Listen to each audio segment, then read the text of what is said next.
nos campos, viu? Não esqueçam disso nas suas orações.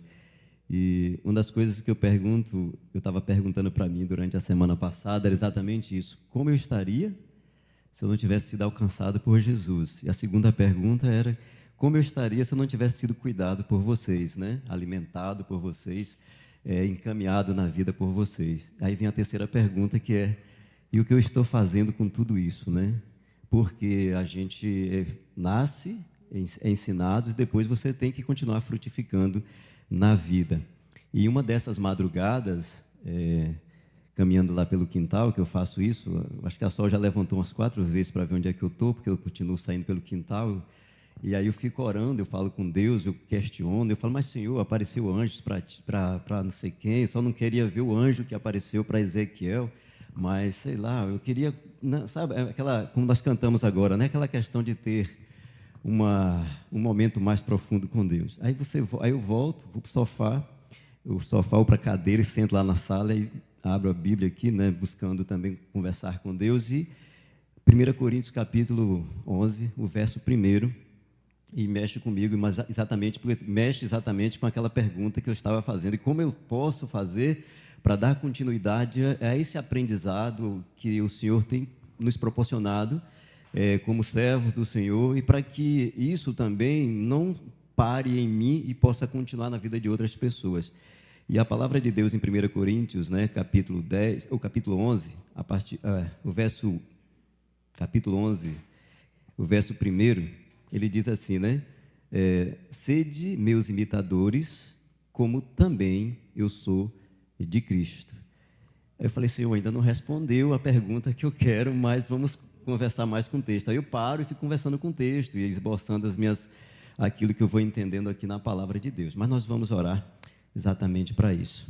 Amado Deus, Pai que está nos céus, que bom poder estar aqui mais uma vez nesta noite. Que bom poder estar nesse lugar onde eu caminhei os primeiros passos da fé, com a fé desses irmãos em Cristo Jesus, Pai. Que bom poder estar aqui mais uma vez, poder compartilhar das experiências que temos recebido de Ti, daquilo que temos vivido, como a Tua palavra tem frutificado nos nossos corações. Que o Senhor possa continuar falando a cada coração nesta noite. O Senhor conhece as demandas de cada um, as alegrias, as tristezas, os sonhos, os projetos que cada um tem colocado diante do Senhor, e que o Senhor possa nos dar a sabedoria, a força, a coragem, o entendimento e a unção espiritual para continuar colocando em prática os Teus planos nas nossas vidas, Pai. Continua abençoando esta igreja, continua abençoando o ministério pastoral desta igreja, cada irmão que tem abraçado a causa da Tua igreja, que o Senhor possa continuar derramando das Tuas bênçãos sobre cada um deles. Perdoa também os nossos pecados, Senhor. É a minha oração no nome de Jesus. Amém, amém e amém. Então, diante dessa pergunta, aí nascem outras questões, né? Então, como eu posso, então, ser imitador de Cristo? Como eu posso imitar a Cristo? E o interessante é que esse capítulo, o verso 1 do capítulo 11, ele está terminando o que Paulo está dizendo no capítulo 10. Esta carta é uma carta escrita pelo apóstolo Paulo a uma igreja, né? Uma igreja que deixou de lado, ou pelo menos não estava colocando em prática, os mandamentos básicos para a saúde espiritual do corpo de Cristo. A gente vê isso desde os primeiros capítulos, no capítulo 3, quando ele fala das divisões dos grupos, e aqui no capítulo 11, na questão da ceia, também já fica muito claro que havia ali uma falta de comunhão naquela igreja ali de Coríntios. Então, desde os primeiros versos do capítulo 10, até o verso que se destaca aqui no capítulo 11, né, como o primeiro versículo do capítulo 11, o apóstolo Paulo, ele fala sobre a falta de compromisso na caminhada com Cristo, às vezes por uma série de outras coisas, né? Ou a falta de evidência de Cristo nas nossas vidas, por conta também das demandas da vida, ou pela forma como nós enxergamos esse evangelho de Cristo Jesus, ou essa igreja de Cristo Jesus.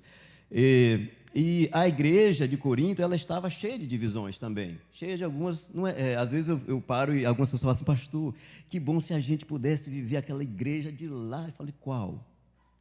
Qual delas?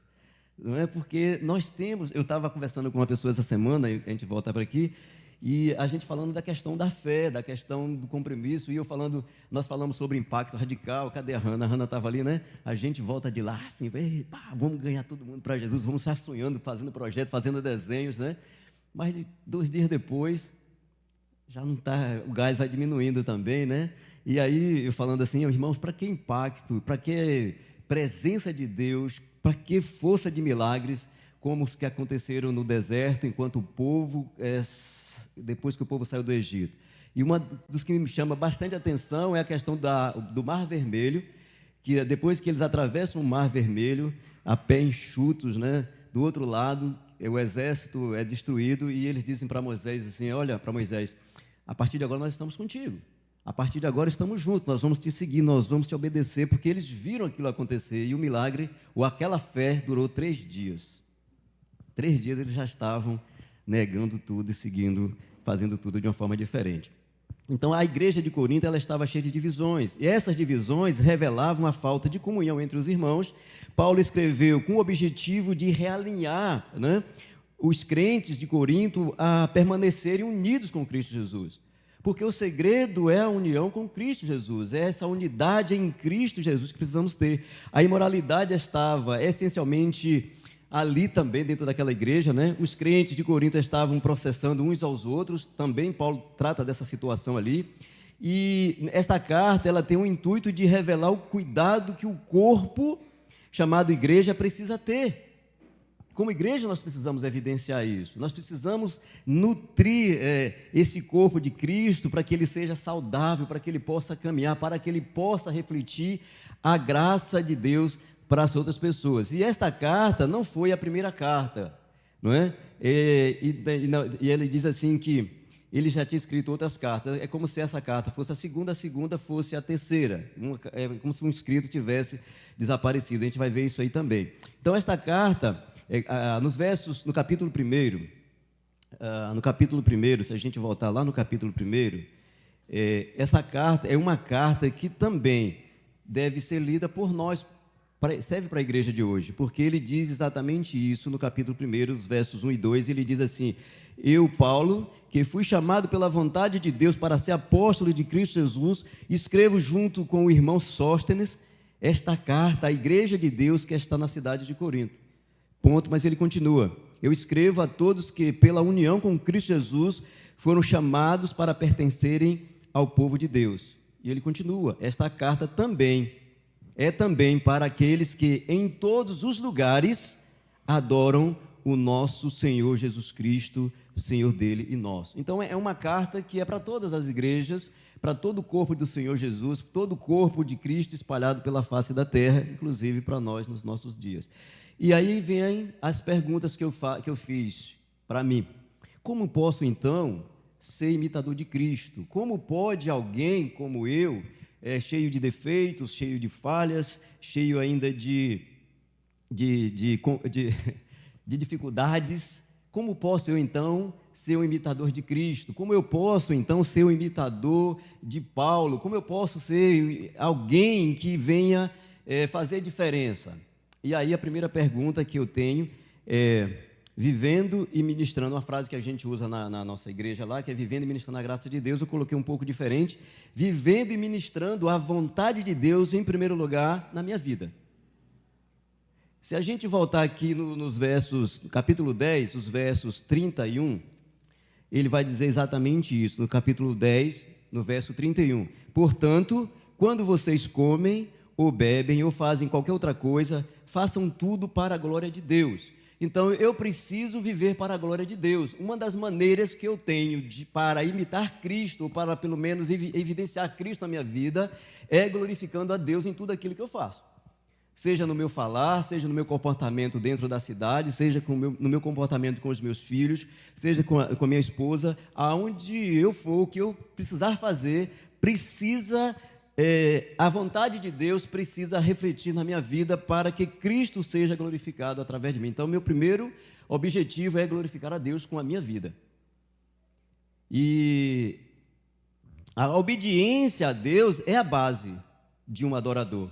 Então, quando nós falamos em adoração, quando eu falo em ser um imitador de Cristo, eu preciso ser, acima de tudo, um adorador. E aí nasceu uma outra uma outra frase de um desses estudos é que Jesus disse que nós precisamos, e Deus buscou adoradores que o adorem em espírito e em verdade. E aí, quando a gente começa a estudar de uma maneira como nós cantamos, mais profunda, só é possível adorar em espírito e em verdade, estando cheio do espírito e da verdade. E isso só é possível se você, de fato, começar a obedecer à vontade de Deus, colocando de maneira prática a vontade de Deus em sua vida. É como na oração do pastor Elif, para que esse eu precisa morrer.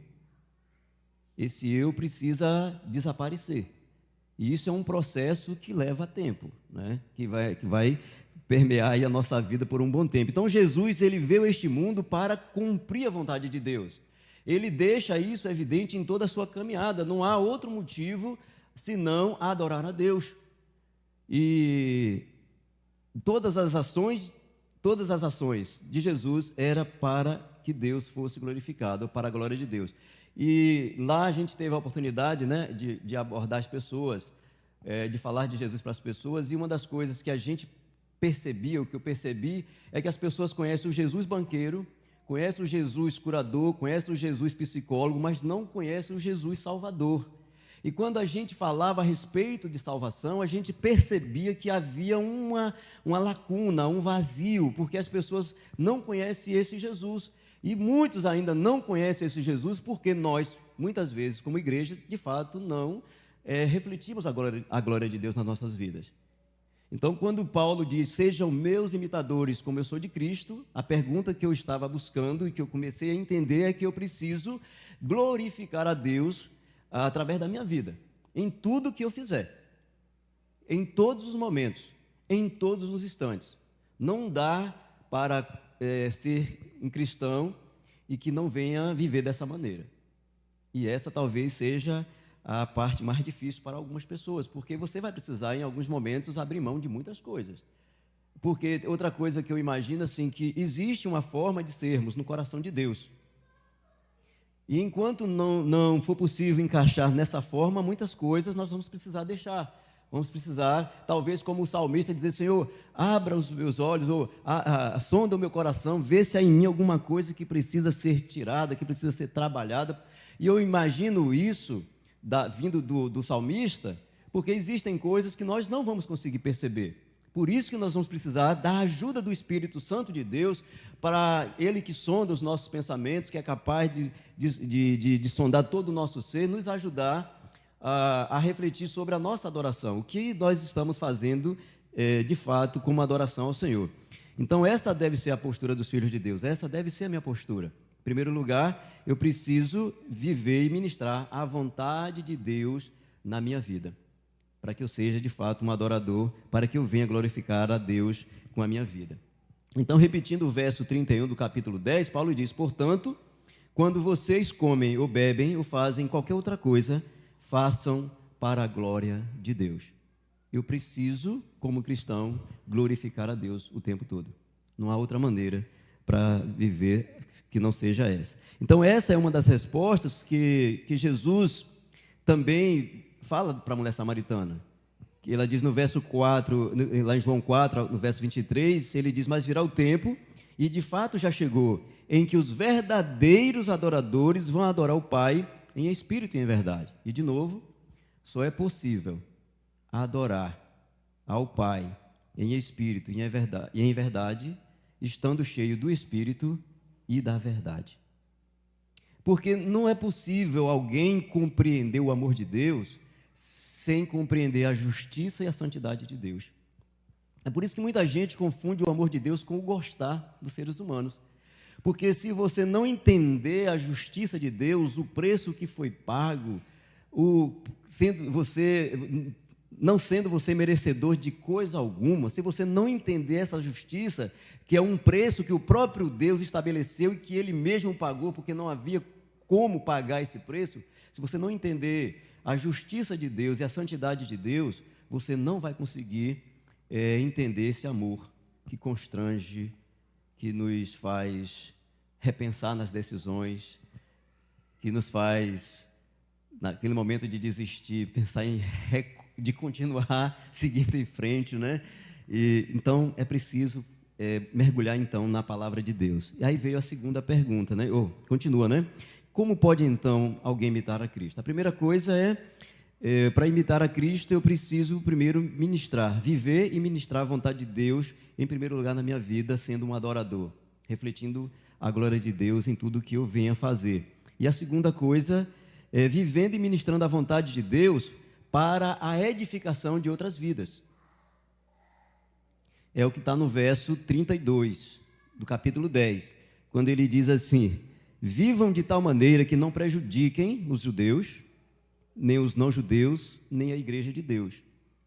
Então eu preciso primeiro glorificar a Deus. Isso é uma frase até que nós usamos aqui, né, com a igreja com propósito, né? Glorificar a Deus e edificar pessoas. Então a primeira coisa, eu preciso glorificar a Deus com a minha vida, em todos os momentos, em tudo que eu faço. E a segunda coisa é me enchendo da vontade de Deus, ou vivendo e ministrando a vontade de Deus na edificação de outras vidas.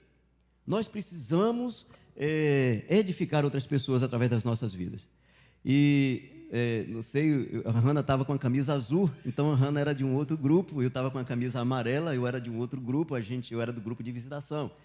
E nós tivemos assim, experiências extraordinárias, né? Porque do grupo dela é aquele grupo que aborda a pessoa, marca a visita, e no meu grupo, o grupo de camisa amarela, é aquele que entra na casa para fazer essa visita que foi marcada.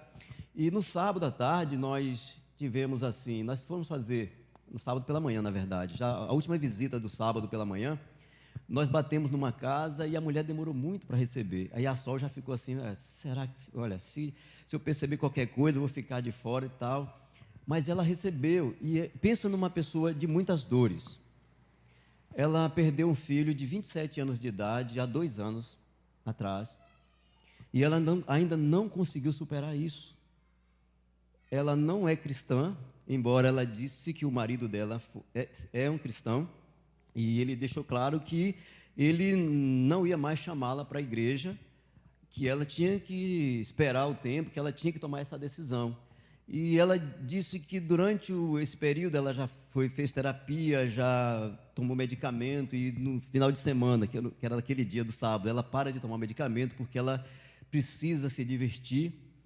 E ela começou a falar de sua dor. Ela falou, olha, e as pessoas às vezes querem que eu não sinta a dor, as pessoas querem que eu desista de chorar, que eu não pense mais no meu filho, mas ninguém sabe a dor que eu estou vivendo.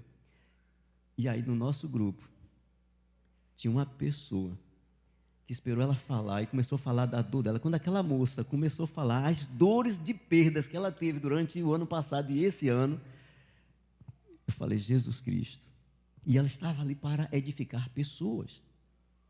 E ela estava ali para edificar pessoas. Então aquela mulher começou a se abrir quando ela falou que ela também tinha dores, inclusive a morte da irmã dela, que perdeu um filho de 13 anos. Ela não suportou, ela era da igreja, mas era aquela pessoa que ainda não tinha muita firmeza dentro da igreja, e ela acabou se afastando, aí veio a depressão, ela foi para o álcool, se perdeu na vida, aí mais tarde ela descobre com uma doença muito séria, foi internada, e ela começou a querer voltar para Cristo, a igreja começou a abraçar, ela confessou Jesus Cristo novamente, se reconciliou com o Senhor, e no hospital, um dia ela disse para a irmã, eu sei que não vou voltar para casa, canta aquele cântico para mim. E elas começaram a cantar o cântico, e durante o louvor que eles estavam cantando, ela morreu. E aquela mulher falava aquilo para aquela senhora que estava vivendo aquela dor, e ela foi se abrindo. E aí chegou uma outra irmã dela, ficou do lado, encostada, assim, conversando, parada, né, ouvindo a gente conversar, porque aí depois que ela ofereceu um cafezinho, né, eu dei aquele eita glória, fomos tomar um cafezinho, eu voltei, a moça estava sentada ainda ali do lado, eu perguntei, você, como é que você está? E ela foi falar da dor da irmã, mas eu falei assim, e você? Ela tinha 5 perdas, aliás, 6, ela perdeu o pai, aos 3 anos de idade, ela está com 40, nesse processo veio 5 perdas, 5 abortos, veio a morte do filho, da irmã, que ela tinha agora como filho dela, e uma tia recentemente. Cara, você sabe, aí você fala, Senhor, se eu tenho que edificar vidas, o que fazer agora? E aí Deus colocou aquela outra irmã ali, cheia de dores, mas cheia do Espírito Santo de Deus, com uma força que eu não sei aonde ela encontrou, com palavras tão doces, que aquelas pessoas ouviram e até pegou contato para entrar em contato novamente com elas, para tentar uma maneira de poder ajudá-las. Então, a primeira coisa que eu preciso fazer, pegando esse versículo de Paulo, sede meus imitadores como eu sou de Cristo, primeiro eu preciso, voltando ao primeiro lugar aqui, viver e ministrar a vontade de Deus, em primeiro lugar, na minha vida, como um adorador ao Deus que me criou e que me proporcionou tudo aquilo que eu preciso viver. E a segunda coisa, vivendo e ministrando a vontade de Deus na edificação de outras vidas. Então, por isso que nós estamos aqui. Nada vai girar em torno de mim. Eu preciso me dispor para ajudar outras pessoas. E, às vezes, temos prazer em apresentar aos outros uma fé egoísta. Queremos só para nós, queremos só para o nosso prazer. E tem pessoas do nosso lado. Eu disse para Renan agora há pouco, que eu disse para outras pessoas, as mesmas necessidades que aquelas pessoas têm naquela localidade, nós temos aqui também do nosso lado. O problema é que nós fomos para lá com um foco estabelecido. A gente acordava às 6 da manhã, às 7 horas já estava tomando café, vinha a devocional, já saía para o campo, voltava meio-dia, terminava de almoçar, fazia devocional, saía para o campo, chegava do campo, tomava banho, ia para o culto, saía 10 horas, 11 horas da noite, para casa, dormia. E o foco, pessoas, falando do amor de Jesus, falando do amor de Jesus. Mas do nosso lado também tem gente assim, com muitas carências. E nós estamos aqui exatamente, primeiro, para glorificar a Deus e depois edificar as outras vidas através das nossas vidas. Todos nós temos um chamado, todos nós recebemos dons. Eu digo lá na igreja, irmãos, olha, a igreja, ela é o corpo perfeito, porque ela é o corpo de Cristo, então é um corpo perfeito. A igreja tem todos os dons que ela precisa para glorificar a Deus e edificar pessoas. Eu sei os dons que eu não tenho e os que eu tenho. E os que eu não tenho estão na igreja do Senhor. E quando essa pessoa não coloca em prática o dom que ela recebeu para edificar outras pessoas, o corpo fica deficiente. A igreja não tem a saúde perfeita que ela precisava ter para vencer as adversidades. E aí a gente vai aprendendo tudo isso. Então toda a Bíblia aponta para este caminho. Viver em comunhão é o grande desafio que pesa sobre as nossas vidas como cristãos. E aí quando você pega o Salmo 133, o verso primeiro diz, "Oh, quão bom e quão suave que os irmãos vivam em união", e o verso final do texto, do Salmo 133, diz que é nessa união perfeita que Deus derrama a sua bênção. Agora, como que essa união pode ser perfeita se somos imperfeitos?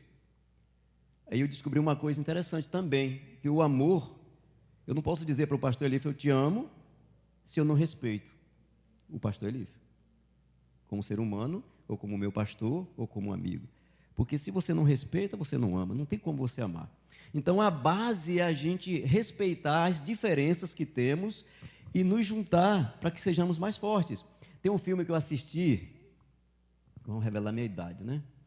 57 anos eu tenho agora, mas eu assisti um filme em 1980, alguma coisa, chamado Mad Max 2, né?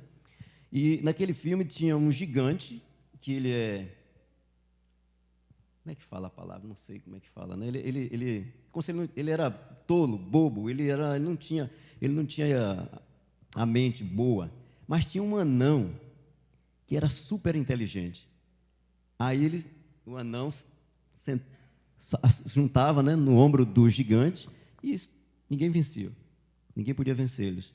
Então, como cristãos, nós precisamos juntar os nossos elos para edificar outras vidas, respeitando as habilidades dos outros, né? Então, toda a Bíblia aponta para esse caminho. A comunhão é a união saudável dos diferentes, tendo como exemplo a comunhão de Deus conosco. 1 Coríntios 10, 23, ele diz assim, alguns dizem assim, podemos fazer tudo o que queremos, sim, mas nem tudo é bom. Podemos fazer tudo o que queremos, mas nem tudo é útil. Verso 24, ele diz, ninguém deve buscar os seus próprios interesses, e sim os interesses dos outros. De novo, para edificar vidas, eu preciso abrir mão de meus interesses nessa caminhada com Cristo Jesus. Muitas vezes. Muitas vezes. Muitas vezes. E terceira coisa, como alguém pode imitar Cristo?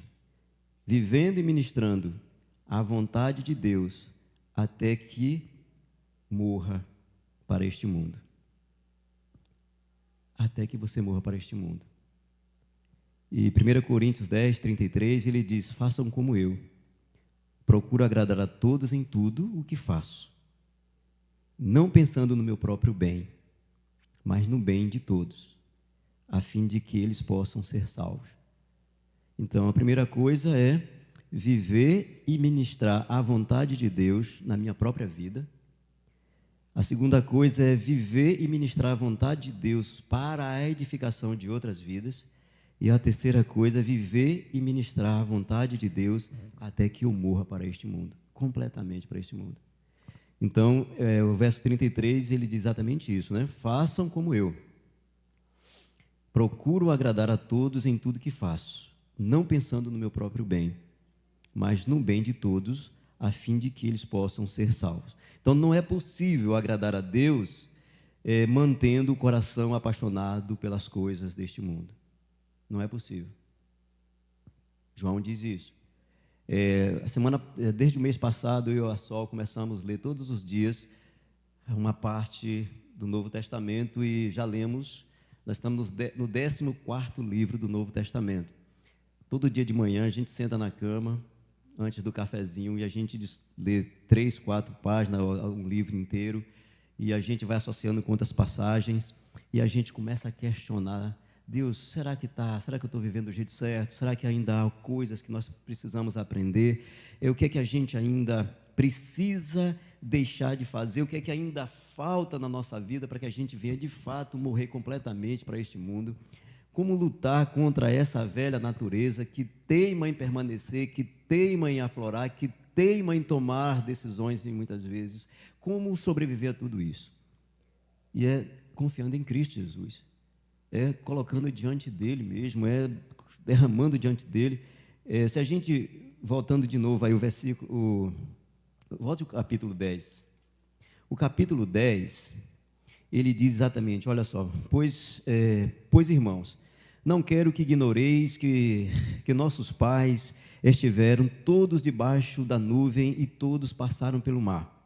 Todos foram batizados em Moisés, na nuvem e no mar. Todos comeram do mesmo alimento espiritual e todos beberam da mesma bebida espiritual, porque bebiam da rocha espiritual que os acompanhavam, e essa rocha era Cristo. Mas Deus não se agradou da maior parte deles, e por isso os seus corpos ficaram prostrados no deserto. Essas coisas aconteceram como exemplo para nós, a fim de que não cobicemos as coisas más como eles cobiçaram. Não vos torneis idólatras como alguns deles, conforme está escrito. Então o povo assentou-se para comer e beber, levantou-se para se divertir. Nem pratiquemos a imoralidade como alguns deles fizeram, e caíram num só dia 23.000. E Paulo cita isso no capítulo 10 como um exemplo para as nossas vidas, como um filtro, como um alvo, ou como coisas que precisamos eliminar das nossas vidas, ou pelo menos analisar, examinar se estamos de fato vivendo de acordo com a vontade de Deus. 1 João 2,15, João diz assim: não amem o mundo, nem as coisas que há nele. Se vocês amam o mundo, não amam o Pai, o Senhor. Então, essas 3 lições eu aprendi numa dessas madrugadas, e faz a gente parar para pensar exatamente, né? Será que eu estou aplicando a vontade de Deus na minha vida? Será que eu estou vivendo e ministrando a vontade de Deus para edificar outras vidas?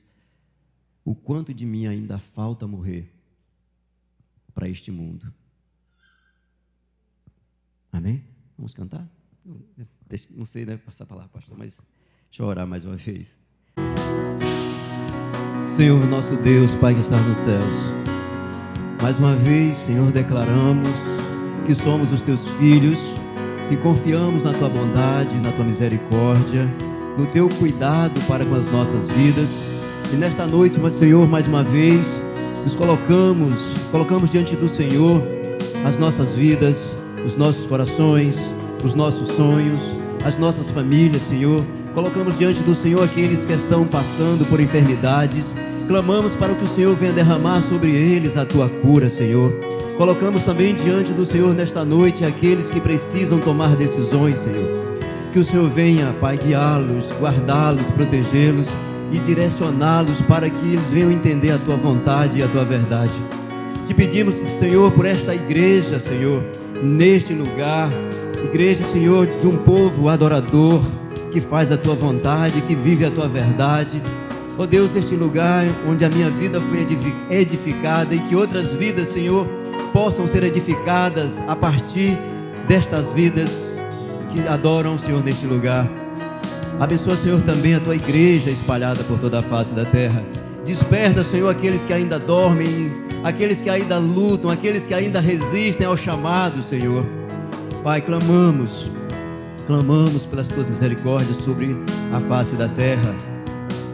Ó Deus, abençoa, Senhor, nos abençoa, perdoa os nossos pecados e nos faça entender verdadeiramente, Senhor, que o melhor lugar para estarmos é na tua presença.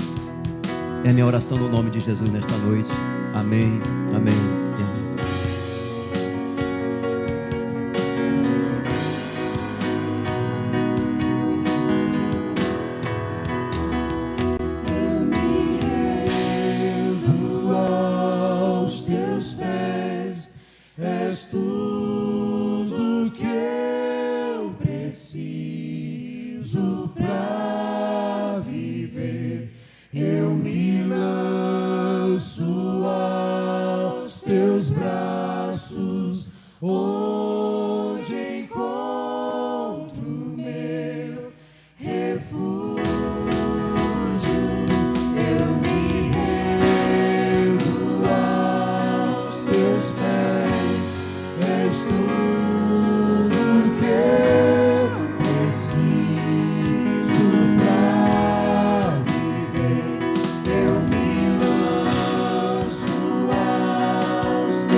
Irmãos, podem sentar, fiquem à vontade, né?